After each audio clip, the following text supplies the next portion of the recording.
Assalamualaikum warahmatullahi wabarakatuh.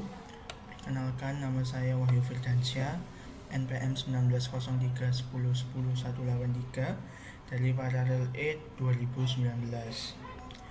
Di sini saya akan menjelaskan tentang praktikum volume molar parsial sebagai syarat untuk memenuhi ujian praktikum akhir semester kimia fisika. Sebelumnya, volume molar parsial tersebut ialah kontribusi volume dari suatu zat terhadap volume total dari larutan tersebut. Contohnya adalah jika kita menambahkan 1 mol H2O pada 10 mili H2O, maka volume yang diperoleh adalah 10 mili H2O tersebut. Tetapi jika kita menambahkan 1 mol H2O kepada 50 mili etanol, maka pertambahan volume H2O tersebut hanya sebesar 15 mili. Hal tersebut dikarenakan molekul H2O dikelilingi oleh molekul etanol yang menyebabkan pertambahan volume H2O tidak terjadi sebanyak jika H2O ditambahkan dengan H2O tersebut, karena dikelilingi oleh molekul etanol tersebut.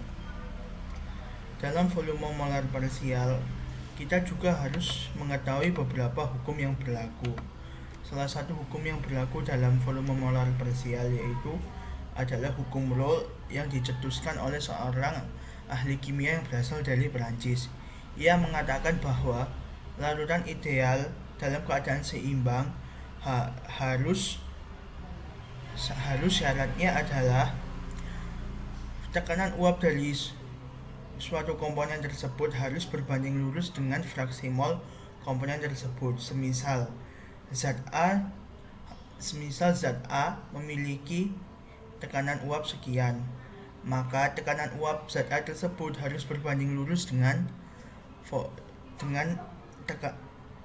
fraksi mol dari zat A tersebut. Hukum Rolle dapat dinotasikan dengan PA sama dengan PA0 dikalikan XA. Selain hukum Rolle, dalam percobaan volume molar parsial, kita juga harus mengetahui tentang hukum Gibbs. Hukum Gibbs digunakan untuk mengetahui tetapan kesetimbangan. Maka berdasarkan teori termodinamika dikatakan bahwa tetapan kesetimbangan berhubungan dengan kecepatan gerak molekul secara termodinamika. Kecepatan gerak molekul untuk bereaksi kimia disebut dengan energi Gibbs. Besarnya energi Gibbs menunjukkan besarnya gerakan molekul untuk bereaksi. Semakin besar energi Gibbs, maka reaksi kimia membutuhkan energi yang semakin besar pula, karena gerak molekul yang menjadi semakin lambat. Reaksi kimia terjadi secara spontan jika energi Gibbs adalah kurang atau sama dengan 0. Energi Gibbs dapat dinotasikan dengan delta G sama dengan delta H sistem dikurangi T dikalikan delta S sistem. Selain itu tadi, dalam volume molar parsial kita juga mengenal tentang sifat ekstensif dan juga sifat intensif.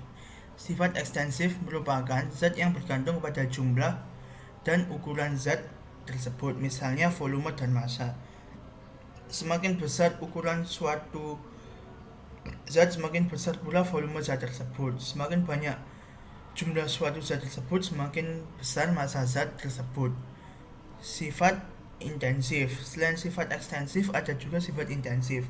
Sifat intensif merupakan sifat zat yang tidak bergantung pada jumlah maupun ukuran zat. Sifat intensif dapat dibedakan menjadi dua, yaitu sifat fisika dan sifat kimia.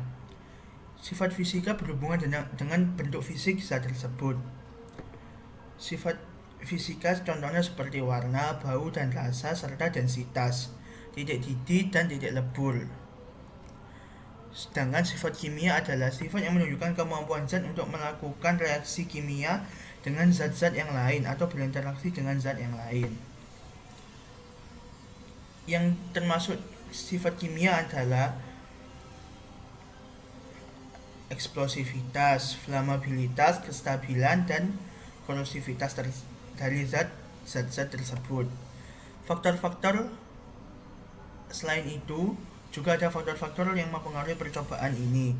Faktor-faktor yang mempengaruhi percobaan ini adalah yang paling menonjol tentunya adalah intermolecular force atau gaya antar molekul pada larutan. Gaya antar molekul ini terjadi antara zat pelarut dan zat terlarut. Hal ini disebabkan karena adanya perbedaan antara bentuk dan ukuran molekul antara zat pelarut dan zat terlarut pada komponen murni penyusun larutan tersebut. Bahan-bahan yang digunakan dalam praktikum ini adalah aqueous dan natrium klorida atau garam dapur. Sedangkan alat-alat yang diperlukan antara lain adalah Erlenmeyer, setelah itu corong kaca, gelas ukur, spatula, neraca analitik, kaca arloji, pipet tetes, serta piknometer. Dari percobaan tersebut maka kita akan mendapatkan normalitas, molaritas, serta densitas dari masing-masing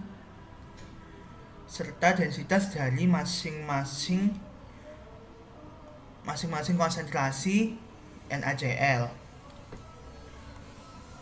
Setelah mendapatkan data-data tersebut, kita akan disuguhkan dengan beberapa grafik, lebih tepatnya 3 grafik. Yang pertama adalah grafik hubungan antara molaritas dan densitas.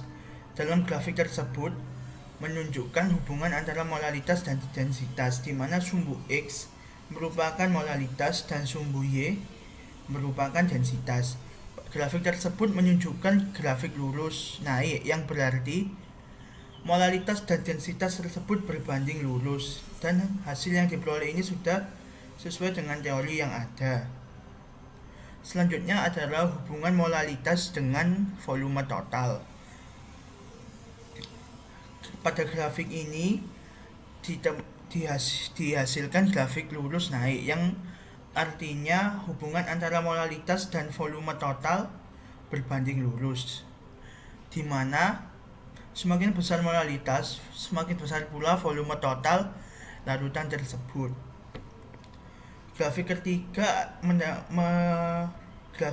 menampilkan 3 hubungan sekaligus, yaitu hubungan molaritas, hubungan komponen 1 atau volume molar zat pertama atau V1, hubungan volume molar zat kedua atau V2, di mana V1 ini adalah volume molar dari H2O, sedangkan V2 adalah volume molar dari NaCl atau natrium klorida atau sering disebut dengan garam dapur.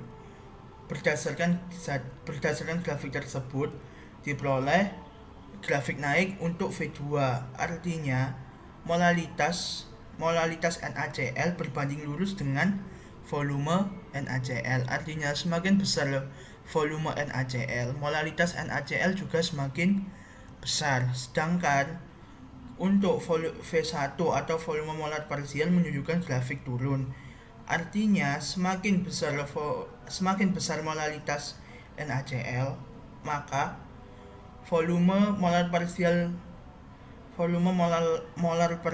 dari air juga akan semakin turun. Hal ini disebabkan karena beberapa faktor, antara lain adalah hubungan antara gaya antar molekul dari air dan NaCl, di mana saat ini bukan air yang mengelilingi NaCl, melainkan NaCl yang mengelilingi air, sehingga volume air semakin berkurang dengan bertambahnya konsentrasi NaCl. Sekian penjelasan yang dapat saya berikan, kurang lebihnya harap dimaafkan, dan wassalamualaikum warahmatullahi wabarakatuh.